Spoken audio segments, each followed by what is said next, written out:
How y'all doing out there?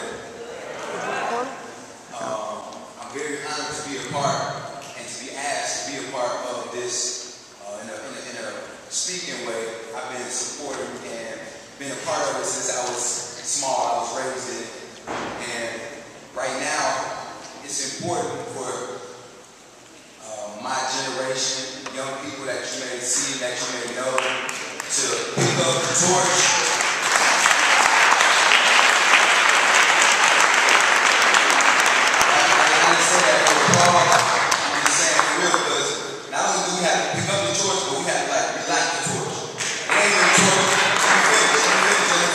It's not even a torch that's lit that we have to pick up.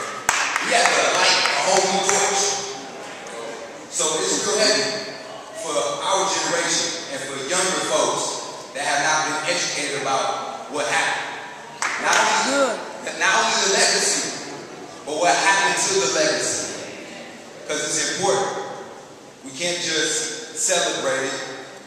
We are responsible for telling what has been pushed under the table, swept under the rug, quieted down in public places, erased from the school books. We charge with that. A lot of our elders and our older folks, we respect everything that you've done and everything that has been permitted to us, but we know that's not your responsibility anymore. And part of the way we do that, honestly, the language I speak, the culture that we represent, is hip-hop. And that's a big worldwide extension and manifestation of that dream into reality. You may not know it as that. You may not see it as that on TV or hear it as that on your radio, but that's what it is.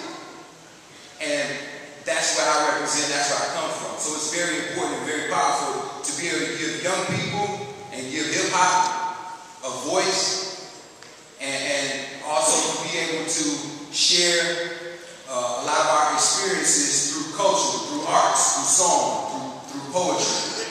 And that's very important. So with that, we do a youth leadership event every year, annually. It'll be our 9th, 10th year doing it this year. This summer, it's called the Summer of Peace Citywide Youth Rally. We had great support from some of you in this room. We appreciate you. We thank you. And we are always looking for your continued support, your continued aid and assistance. We do it as a grassroots initiative. It's a community coalition with community groups, community centers, organizations that are involved in initiatives, proactive initiatives, not just prevention, but education as well. Because it's important that we have to, as Dr. King said, it's about separating the differences by sharing sometimes our commonalities. And a lot of times our problems,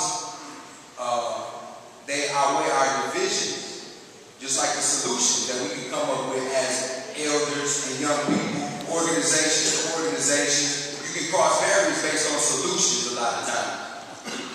And that's what we represent with the Summer of Peace Citywide Youth Rally. It's bringing the youth together to share their solutions, because you can't just point at young people and call them the problem. And you might not have ever asked them how they felt about the problem, because a lot of times they have a lot of solutions. A lot of times we underestimate that.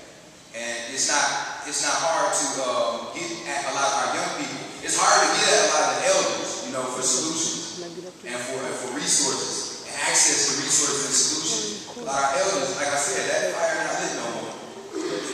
But with our young people, they so fired up that they scare you. They got so much fire that it scares you a little bit. You wonder why, you wonder where it comes from, you wonder what they're going to do with it. But it's no different than when Commandoes were young, starting out with that fire, scaring everybody. All right,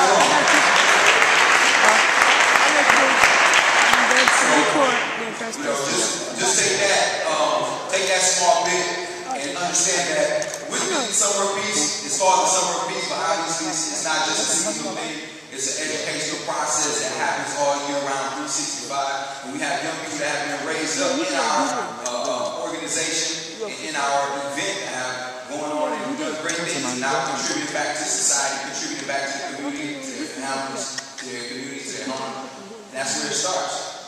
So once again, again, on behalf of Summer of Peace, which is a lot of people, a lot of coalitions, a lot of great organizations that come together on behalf of youth leadership. That's what Martin Luther King started out at. If he didn't have that encouragement, people that believed in him, pushed him, dared him to struggle, dared him to win, dared him to get out there and speak.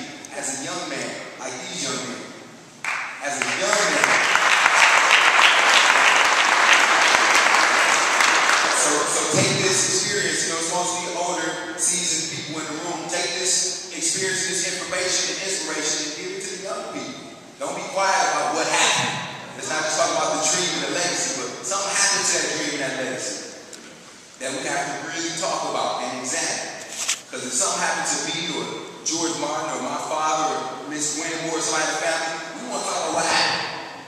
We don't just say, oh, they was great. They was good in their times, man, they was off the chain. No, we want to know what happened.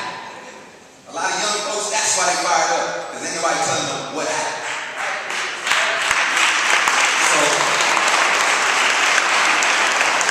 So our young people will be representing in spoken word at the monument around the corner after this event here for March. So if you want to hear some of that good poetry and feel some of the inspiration from the young people, I got one of the young brothers who here to be speaking around the corner doing some poetry. So I thank you all very much. And like I said, share with the young people. Don't keep it all to yourself. All right, share with the young people. We got a whole fight for life and control.